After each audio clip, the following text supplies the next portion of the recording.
आप सभी को जय श्री कृष्णा, राधे राधे।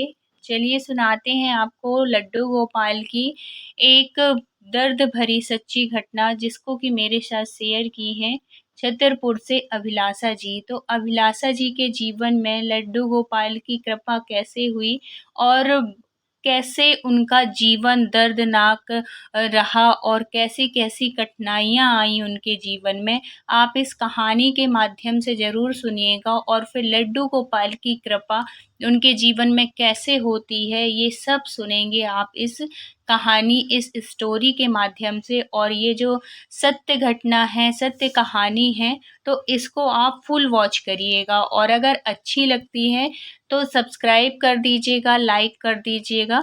तो चलिए सुनाते हैं। तो अभिलाषा जी कहती हैं कि मेरा जो बचपन है बहुत ही दर्द भरा था। और दर्द भरा कैसे था, तो वो बताती हैं कि हम लोग बचपन से ही मतलब बिना माँ-बाप के थे। तो मैंने पूछा क्यों, क्या हुआ, कैसे हुआ? तो फिर उन्होंने बताया कि हमारे मम्मी-पापा एक बार मंदिर जा रहे थे सुबह-सुबह, मतलब एक शहर से दूसरे शहर, थोड़ी दूर था और है तो वो बहुत ही प्रसिद्ध मंदिर था। और वहीं पे उनकी एक्सीडेंट में मृत्यु हो जाती है। तो अब मैं और मेरा छोटा भाई, हम लोग बिना माँ-बाप के हो जाते हैं। और हमारा जो लालन-पालन है, वो हमारे छोटे चाचा जी करते हैं। मतलब मेरे जो पापा जी थे, वो 2 भाई थे, एक पापा थे और एक छोटे चाचा थे। तो अब ह उनके ऊपर हमारी पूरी ज़िम्मेदारी आ जाती है। वैसे उनको अपने से कुछ नहीं करना था, पापा की सब कुछ थी, प्रॉपर्टी थी, उनका मकान था, बैंक बैलेंस था, सब कुछ था। कुछ भी उनको खुद से नहीं करना था। लेकिन जो मेरी चाची का नेचर था, वो थोड़ी-सी तेज़ थी और उनके भी बच्चे थे। तो वो मतलब पहले तो समझ में नहीं आया, लेकिन जैसे-जैसे हम लोग थोड़े से बड़े होते गए, तो हमें भी उनका बिहेवियर समझ में आने लगा कि वो हम लोगों के साथ बड़ा दुराभाव करती थी। क्या करती थी कि जब खाना जैसे बनाती थीं, तो जैसे अपने बच्चे हैं तो जल्दी आके बुला ली उनको, उनको खाना खिला दी और फिर बाद में हम लोगों को बुलाती थी। तो जो सब्ज़ी बचे, दाल बचे, जो भी बचे, तो फिर उसके बाद फिर हमको देती थी। अगर कम है तो उसमें थोड़ी-सा पानी और मिला दी, ऐसे कुछ करके। एक बार की घटना मैं बताती हूँ कि एक बार क्या हुआ था कि घर में कुछ अच्छी-सी सब्ज़ी बनी हुई थी और मेरा भाई था, उसको भूख लगी हुई थी। तो वो कहता है कि दीदी, आज चाची ने कुछ बनाया है अच्छा-सा, तो जाओ ना आप, मुझे भूख लगी है, आप ले आओ। अब मेरी हिम्मत नहीं होती थी कि मैं सबसे पहले, क्योंकि मुझे तो पता था कि चाची पहले इन लोगों को खिलाएँगी, फिर हमको बुलाएँगी। तो लेकिन भाई को भूख लगी थी, तो मैं रुकी भी नहीं। मैंने चाची से बोला कि चाची, आज उसको छोटू, उसका नाम था, मेरे भाई का छोटू नाम है। तो मैंने कहा, चाची आज छोटू को बहुत तेज़ भूख लगी है, तो आप क्या बनाई हैं? तो उन्होंने बोला कि जो भी बनाई थी, कुछ था, कुछ त्योहार था, क्या था, तो खीर पूड़ी और पनीर की सब्ज़ी बनी थी शायद, या कुछ और बना था, मतलब 2-3 प्रकार की सब्ज़ियाँ और है तो खीर पूड़ी ऐसे बनाई हुई थी। तो मैंने कहा, चाची छोटू को भूख लगी है तो दे दीजिए ना, पहले उसको खाना खिला दूँ। तो वो कहती हैं कि रुक जा, अभी देते हैं, क्योंकि मुझे तो पता था कि पहले वो अपने बच्चों को खिलाएँगी, उसके बाद ही, हमेशा का नियम था, उनको ऐसे ही करती थीं। तो वो कहता, अब मैं वापस चली गई, फिर वो छोटू फिर से कहता है कि दीदी बहुत तेज़ भूख लगी है, ले आओ ना। अब मेरे से रुका भी नहीं जा रहा था कि मैं करूँ तो करूँ क्या? अब फिर मैं गई, चाची किसी काम से बाहर निकली किचन से, तो मैं गई और जल्दी से एक कटोरी निकाली और उसमें खीर ली, 2 पूड़ी ली और थोड़ी-सी सब्ज़ी रखी। जल्दी-जल्दी में, मेरे से ज़्यादा लिया भी नहीं गया। मुझे लगा कि चलो इतना ही खा लेगा छोटू, तो उसका थोड़ी-सा, उसका मन भी भर जाएगा और थोड़ी-सी भूख भी उसकी वो हो जाएगी, और फिर चाची बुलाएँगी तो फिर हम लोग खा लेंगे। तो इतना मैं ले जाके उसको दे दी। अब वो बच्चा था, वो खाने लगा, तो उसको लगा कि और मिल जाए। मैंने कहा, छोटू थोड़ी-सा रुक जा भाई, अभी चाची बुलाएँगी तब खा लेंगे। तो वो कहता है, ठीक है दीदी। उसको बड़ा अच्छा लगा खाना। और मतलब सब कुछ हमारा होते हुए भी हम लोग ऐसे रह रहे थे कि जैसे हमारा कुछ भी ना हो। पापा की इतनी प्रॉपर्टी थी, हमारा घर था, सब कुछ था, लेकिन हम लोग चाची और चाचा के उसमें रहते थे। खुल के बोल नहीं पाते थे और क्या करें, क्योंकि माँ-बाप तो थे नहीं, किससे अपना दर्द बताते। चाची को ये सब समझ में चाची को ये लगता था कि ये जो हम कर रहे हैं बहुत एहसान कर रहे हैं। मतलब उनकी हर एक बात से अ, ऐसे उनके व्यवहार से ऐसे पता चलता था कि जैसे वो हमारे ऊपर एहसान कर रही हों। तो फिर बाद में मैंने उसको दे दिया। अब थोड़ी देर में उन्होंने अपने बच्चों को बुलाया, बच्चे सब अच्छे से खीर, पूड़ी, सब्ज़ी सब अच्छे से खाए। अब हम इंतज़ार कर रहे हैं, चाची अब बुलाएँगी, चाची अब बुलाएँगी। जब सब खाना खा लिए और मैं दरवाजे के बाहर खड़ी होके ऐसे देख रही हूँ कि चाची चाची भी बैठ गई खाना खाने के लिए। फिर मेरे से रहा नहीं गया, मैं गई और चाची से बोली, "चाची, आज तो आपने हम लोगों को बुलाया ही नहीं खाने के लिए।" तो चाची कहती है, "क्यों? तू तो ले गई थी ना, मैंने तो देखा था तुझे ले जाते हुए।" तो मैंने कहा, "चाची, छोटू को भूख लगी थी तो मैं सिर्फ़ 2 पूड़ी और थोड़ी-सी खीर और थोड़ी-सी सब्ज़ी लेके गई थी कि चलो अभी उसका मन भर जाएगा, थोड़ी-सा उसको भूख लगी थी। फिर तो आप बुलाती ही हैं इसलिए मैं लेके नहीं गई थी।" तो इतनी तेज़ गुस्सा होके बोली, "मुझे क्या पता कि तू लेके नहीं गई है, मैंने तो तुझे थाली भर ले जाते हुए देखा तो मुझे लगा दोनों भाई-बहन बैठ के खा लिए होंगे सबसे पहले।" ऐसे करके बोली और है तो बोली, "अब नहीं है खाना, हम लोग सब कुछ खा चुके हैं और झूठ बोल रही है तू तो खा चुकी है, तुम दोनों ने खा लिया है पहले से ही और झूठ बोलती है कि खाना नहीं खाए हैं, सबसे पहले तो तू ही खाई है।" ऐसे करके और चाची गुस्सा हो जाती है और मना कर देती है कि अब खाना नहीं है, हम सब खा चुके। अब भाई ने सिर्फ़ 2 पूड़ी खाई थी, मैंने तो खाई नहीं थी, तो चलो कोई बात नहीं मैं नहीं खाती, लेकिन मेरे से भाई का दर्द देखा नहीं जा रहा था, वो फूट-फूट के, बिलक-बिलक के ऐसे रोने लगा। ऐसे मतलब माँ को याद करके रोने लगा कि दीदी देखो अपने मम्मी-पापा नहीं हैं, अगर मम्मी होती तो अपन के साथ कभी ऐसे करती? अपन लोग भी अच्छे से खाना खाते और सब कुछ और आज चाची ने हमें खाना नहीं दिया। ऐसे करके वो बच्चा रोने लगता है, मतलब भाई मेरा छोटा भाई रोने लगता है खूब। मैं खूब चुप कराती हूँ कि छोटू ऐसा कुछ नहीं है, चाची को पता नहीं रहा होगा ना, उसने देखा है मुझे थाली ले जाते हुए। मैं उसको खूब समझाई कि इसलिए नहीं वो हुआ, लेकिन वो भी तो बच्चा है, उसको सब समझ में आ रहा था कि नहीं दीदी ऐसे झूठ बोल रही है। मैंने बोला कोई बात नहीं, तू ले पानी पी ले और कल खाना खा लेते हैं, अब तो खाना ख़त्म हो गया है। अब मुझे ये भी डर लग रहा था कि अगर मैं जाती हूँ फिर से दोबारा कुछ बनाने की कोशिश करती हूँ तो चाची गुस्सा होगी कि मैं झूठ बोल रही हूँ, मैं खाना खा ली हूँ उसके बाद भी। तो मैं उससे बोलती हूँ कि कोई बात नहीं छोटू, तू 2 पूड़ी खा ली है ना, अब पानी पी ले और सो जा। और ऐसे करके मैं उसको कैसे भी करके सुला देती हूँ। और वो रात मेरे लिए इतनी बड़ी रात होती है कि मुझे नींद नहीं आती और मैं बहुत रोती हूँ रात में। इतना रोती हूँ कि अब मैं किससे बताऊँ, किससे क्या करूँ? इतने में मुझे याद आता है कि माँ हमेशा पूजा करती थी लड्डू गोपाल की, और कोई भी परेशानी हो, सुख हो, दुःख हो, वो हमेशा लड्डू गोपाल के साथ शेयर किया करती थी, हर बात बताती थी और हमेशा यही कहा करती थी कि कभी भी जीवन में परेशानी आए तुम किसी के साथ शेयर नहीं करना, सबसे पहले हर बात अपने लड्डू गोपाल को बताना। लेकिन मैं छोटी थी उस टाइम पे ध्यान नहीं दी, लेकिन अचानक मेरे, जब कहते हैं ना कि जब दुख तकलीफ होती है तो हमें कोई अपना याद आता है। अपनों में तो मेरे अब तो कोई नहीं था ना, सिर्फ मैं थी, मेरा भाई था और अपने में अब बचा था लड्डू गोपाल। तो अब मैं उनको मंदिर से उठाती हूँ और अपने पास लेके आती हूँ, अपने रूम में लेके आती हूँ और पूरी रात उनसे बातें करती हूँ, सब बताती हूँ, एक एक ऐसा बता रही थी उनसे, ऐसे मैं बात कर रही थी, ऐसा लग रहा था जैसे मैं अपने मम्मी पापा के सामने बैठ के बात कर रही हूँ, उनसे शिकायत कर रही हूँ, उनसे अपना दर्द बाँट रही हूँ। और अंदर से मुझे ऐसे लग रहा था कि जैसे ये मेरी बात सब सुन रहे हों, मेरी तरफ देख रहे हों। एक संबल मिल रहा था मुझे कि चलो मतलब अंदर से इतना वो हो रहा था कि नहीं, हम दोनों नहीं हैं, अब ये भी हैं, लड्डू गोपाल भी अब हम लोगों के साथ में हैं, मुझे ऐसा लगने लगा था। और मैं उनको अब अपना भाई ही मानने लगी थी कि जैसे मेरा ये छोटू है, वैसे ही मेरे ये लड्डू गोपाल हैं। अब मैं उनको अपने छोटू को कुछ भी देती तो सबसे पहले मैं लड्डू गोपाल को खिलाती, उसके बाद भोग लगा के फिर मैं वही छोटू को देती थी। मतलब ये मेरा रोज़ का रूटीन हो गया था।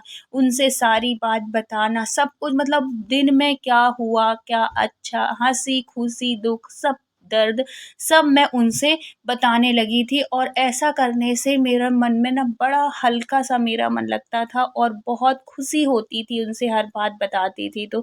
और मैं छोटू से भी बोलती थी कि छोटू, ये अपने ना भैया हैं, इनसे तुम सब कुछ बात बताया करो, जो भी तुम स्कूल जाते हो, जो भी बात होती, जैसे तुम मेरे से बात करते हो ना, वैसे इनसे भी बात किया करो, सब बात बताया करो। फिर मैंने उनसे कहा, उससे कहा, छोटू से कहा कि छोटू, माँ हमेशा कहती थी कि अपनी सारी हँसी-खुशी, दुःख-तकलीफ़ इनसे बताओ, तो ये कभी तुमको परेशान नहीं होने देते और हर परेशानी में ये तुम्हारा साथ देते हैं और किसी से बताओ या ना बताओ, लेकिन लड्डू गोपाल से सारी बात ज़रूर बताया करो, वो तुम्हारी सारी परेशानियाँ दूर करते हैं। ऐसे माँ कहती थी, तो ऐसे बोली तो फिर उसको भी लगा कि अच्छा माँ कहती थी तो ज़रूर सही बात होगी। तो अब वो क्या करता था, स्कूल से आता था और मेरे साथ बैठता था और जैसे हमेशा मेरे से बातें बताता था ना अपने स्कूल की, तो वो साथ में लाके जल्दी से मंदिर से लाके और लड्डू गोपाल को भी साथ में बिठा लेता था। फिर हम तीनों, मतलब सब बात ऐसे हम दोनों उनके साथ शेयर करते थे। बड़ा अच्छा लगने लगा था, मतलब सब कुछ भूल गए थे कि चाची कैसे करती है, क्या करती है। हमको इतनी अंदर से जब से लड्डू गोपाल के साथ आए थे, मतलब उनको अपने वो कर लिए थे पास में, तब से बड़ा अच्छा लगने लगा था हम लोगों को। फिर क्या हुआ कि जैसे ही अब मैं उनको भाई मानने लगी थी, तो अब भाई को भूखा भी कैसे रखती, सुबह सुबह नहाती और सबसे पहले लड्डू गोपाल का स्नान कराती, उनकी पूजा पाठ, भोग लगाती, मतलब जो भी दूध वो उसको छोटू को देना होता था, पहले सबसे पहले लड्डू गोपाल को भोग लगाती, फिर उनको देती। तो ये सब चीज़ देख के मेरी जो चाची हैं, उनका बिहेवियर थोड़ी सा और चेंज होने लगा, उनको बड़ा बुरा लगने लगा ये सब देख के कि ये क्या ढोंग कर रही है। एक दिन तो उन्होंने बोल भी दिया कि ये क्या नाटक करती हो तुम?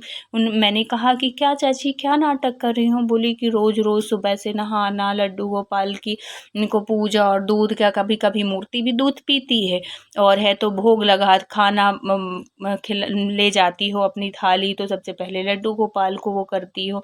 ये क्या नाटक है? बोली चाची, नाटक नहीं है, मम्मी मेरी ऐसे ही पूजा करती थी, लेकिन मैं बीच में पता नहीं मुझे क्या हुआ, मुझे ध्यान ही नहीं रहता था और लड्डू गोपाल ऐसे ही रहते थे।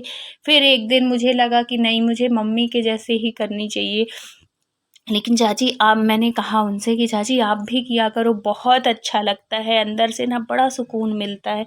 मैंने उनसे कहा कि आप भी किया करो, लेकिन उन्होंने साफ मना कर दिया। उन्होंने कहा जब तक मैं लड्डू गोपाल की तुम्हारी सेवा करूँगी ना, तब तक मैं अपने और भी काम, मैं ऐसे फालतू मैं नहीं बैठी रहती हूँ कि मेरे पास कोई काम, तुम्हारे जैसे कोई काम धंधा तो है नहीं कि तुम ले ली एक बहाना बना के और काम ना करने का। तो फिर मैं बड़ी दुखी हुई, मैं बोली चाची आप बताइए मैं कौन सा काम नहीं करती हूँ, आप जो बोलती हैं मैं करती हूँ, नहीं करती हूँ, अच्छा बताओ आप। तो ऐसे कहती, हाँ तो टाइम पास कर लेती है, हो गया, करती ही क्या है, ऐसे करके और बोलती हुई चली गई। मुझे बड़ा बेकार लगा। मैं बोली मैं क्या नहीं करती हूँ चाची के साथ, खाना में हाथ बँटवाती हूँ, झाड़ू पोछा लगाती हूँ और यही तो काम है, और क्या करूँ मैं।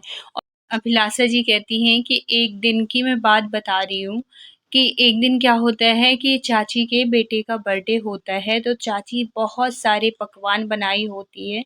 तो मैंने कहा चाची से कि चाची आज आज इसका बर्थडे है, तो चलो लड्डू गोपाल को सबसे पहले भोग लगा देते हैं, तो थोड़ी-सी आप खीर निकाल दीजिए, मैं उनको भोग लगा देती हूँ, बहुत सारा आशीर्वाद देंगे लड्डू गोपाल। तो चाची बहुत तेज़ गुस्सा होती है, जब देखो तो लड्डू गोपाल करती रहती है, मूर्ति भी कोई आशीर्वाद देती है। मैं तो चाची को मैंने बहुत समझाया कि चाची देखो, माँ बहुत अच्छे से सेवा करती थी और घर में कुछ भी बनता था, तो सबसे पहले माँ लड्डू गोपाल को ही भोग लगाया करती थी। तो वो चाची इतनी तेज़ गुस्सा हुई और कहने लगी, हाँ तभी तो वो सबसे पहले चली भी गई। ये सुनकर मेरे तो आँसू नहीं रुके, इतना रोई मैं, इतना रोई मैं।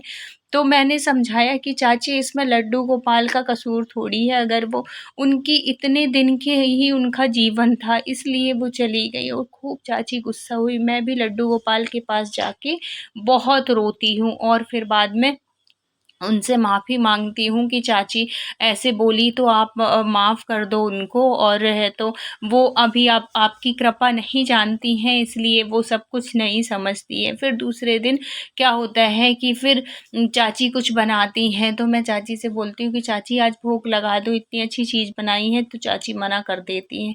फिर शाम को पता नहीं मेरा क्यों मन कर रहा था कि मैं लड्डू गोपाल को खीर का भोग लगाऊँ, क्योंकि अभी बीच-बीच में बनी भी थी और मैं चाची के उससे मैं लड्डू गोपाल को खीर का भोग नहीं लगाई थी। तो एक दिन मैं खीर बना रही थी तो इतने में चाची कहती हैं कि कर क्या रही है आज तू इतने सारे दूध का, जो कि दूध कैसा था कि घर में पापा जो गाय रखे थे तो उसी का दूध था, कोई अलग से बाहर से आता नहीं था, घर की गाय ही थी, इतना दूध होता था, सब कुछ होता था। लेकिन चाची को लड्डू गोपाल और हम लोग बिल्कुल अच्छे नहीं लगते थे। अब क्या हुआ कि मैं बना रही थी खीर, तो चाची ने उनके दिमाग में जो भी सोची हो, वो कहती हैं कि चल तू खीर छोड़ दे, मैं खीर बना रही हूँ और मुझे दूसरे काम में लगा देती हैं कि तू ये काम कर ले, मैं खीर बना देती हूँ। तो मुझे बड़ा अच्छा लगा कि चलो चाची भी मतलब कुछ बोली नहीं, मान गई। थोड़ी बहुत तो ख़ैर उनकी आदत ही थी, तो वो आदत पड़ चुकी थी मुझे रोज़ का कुछ भी बोलती रहती थी, तो मुझे बुरा नहीं लगा। तो मैं बोली चलो चाची खीर बना देती हैं, अगर वो कहती हैं तो चलो मैं ये काम करे दे रही हूँ। तो मैं बाहर आ जाती हूँ उनके कुछ काम के लिए, इतने में उनका इतना शैतान दिमाग, वो क्या करती हैं कि फिर बाद में मुझे थोड़ी देर से कहती हैं कि चल ठीक है खीर बन गई आ जा, और मुझे बुलाती हैं तो मैं बड़ी खुश हो जाती हूँ। और फिर बाद में मैं क्या करती हूँ कि छोटू भी था, वो भी कहता है कि दीदी मुझे भी खीर दे दो।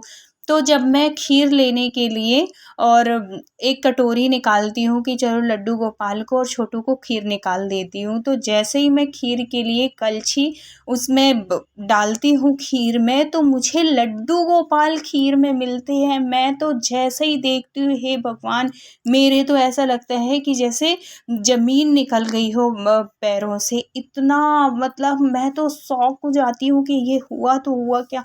तो मैं दौड़ के चाची के पास, सबसे पहले तो मैं लड्डू गोपाल को निकालती हूँ और है तो नल चालू करके उनको नल से अच्छे से धुल देती हूँ पानी से, और ठंडे पानी में लगातार डालती रहती हूँ कि कहीं जल गए होंगे और इतना दर्द होगा उनको ये देख के। मेरे इतना रोती हूँ कि हे भगवान, चाची अगर आपको नहीं देनी थी खीर, नहीं वो करनी थी तो नहीं वो करती, आप इतनी तकलीफ़ मैं कैसे कर सकती हूँ। तो चाची और उनके बच्चे बहुत हँसते हैं, कहते हैं अच्छा उनको तकलीफ़ हो रही है, उनको दर्द हो रहा है, पत्थर की मूर्ति, ये पीतल की मूर्ति को भी, और खूब हँसते हैं। इतने में मैं उनको पानी से, अच्छे ठंडे पानी से फ्रिज से पानी निकालती हूँ, नहलाती हूँ उनको और पानी में थोड़ी देर डूबे रहने देती हूँ। फिर मैं उनको चंदन घिसती हूँ, चंदन का लेप लगाती हूँ। ये सब देख के मेरे चाची के बच्चे और चाची बहुत हँसती हैं। अब देखो लड्डू गोपाल का प्रकोप देखो, लड्डू गोपाल को मैं रात भर द इससे चंदन लगा के रखती हूँ कि उनको थोड़ी ठंडक मिलेगी, और मैं बहुत रोती हूँ, पूरी रात मुझे नींद नहीं आती कि चाची की दुष्टता देखो कितनी, मतलब इतना तो मैं कभी सपने में भी नहीं सोच सकती कि कोई इतना दुष्ट हो सकता है। फिर दूसरे दिन क्या होता है कि चाची जब दूध पकाती हैं तो वो जो दूध होता है, पता नहीं कैसे वो 4 लीटर दूध उनके ऊपर अचानक कैसे गिर जाता है। वो कहती हैं कि मुझे खुद पता नहीं है, और इतना उनके उबलता हुआ दूध गिरता है। तो जब वो दूध गिरता है तो बहुत जलन होती है, बहुत तकलीफ़ होती है उनको हॉस्पिटल में भर्ती, क्योंकि पूरा ऊपर से गिरा हुआ था, पूरा फफोले पड़ जाते हैं। फिर जब वो हॉस्पिटल में रहती हैं और मैं जाती हूँ उनको देखने, तो फिर उनको उस गलती का एहसास होता है, उनको पता चल जाता है, वो मेरे से माफ़ी माँगती हैं और लड्डू गोपाल से कहती हैं कि मेरे से कहती हैं अभिलाषा जाओ लड्डू गोपाल से कहना कि मुझे माफ़ कर दे, कल जो मैंने उनके साथ गलत व्यवहार किया उसकी सज़ा मुझे मिल गई। तो इस चीज़ की मुझे बहुत खुशी थी कि चलो चाची को इस बात का एहसास तो हुआ कि उन्होंने गलत किया था, और वो बहुत माफ़ी माँगती हैं मेरे से, लड्डू गोपाल से। फिर धीरे धीरे धीरे धीरे करके हॉस्पिटल में वो ठीक हो जाती हैं। और जो चाची का हम लोगों के प्रति व्यवहार था, लड्डू गोपाल के प्रति व्यवहार था, वो लड्डू गोपाल की कृपा की वजह से ही, दया की वजह से ही ठीक हो जाता है। और वो भी सेवा करने लगती हैं जैसे माँ करती थी। और फिर चाची का नेचर लड्डू गोपाल की कृपा से बिल्कुल बदल जाता है और वो हम लोगों को भी अपने बच्चों के जैसे ही प्यार करने लगती हैं, लड्डू गोपाल की सेवा करने लगती हैं। तो ये सब कुछ लड्डू गोपाल की कृपा की वजह से हुआ। मैं तो लड्डू गोपाल को दिन-रात धन्यवाद देती हूँ कि हे लड्डू गोपाल, जैसी कृपा तुमने हमारे ऊपर की, वैसी कृपा तुम सबके ऊपर करना। तो ऐसे होते हैं हमारे लड्डू गोपाल कि अगर उनसे निश्चल प्रेम किया जाए और कोई संबंध बना के किया जाए तो वो अपना रिश्ता ज़रूर निभाते हैं और सब कुछ अच्छा करते हैं। बस उनके ऊपर विश्वास रखिए, सब अच्छा करते हैं लड्डू गोपाल। तो वीडियो अच्छा लगा हो तो please like, share and subscribe करिएगा। मिलते हैं किसी नेक्स्ट सच्ची घटना के साथ। जब तक अपना ख्याल रखिए, अपनों का ख्याल रखिए। Thank you so much full watch करने के लिए। राधे राधे।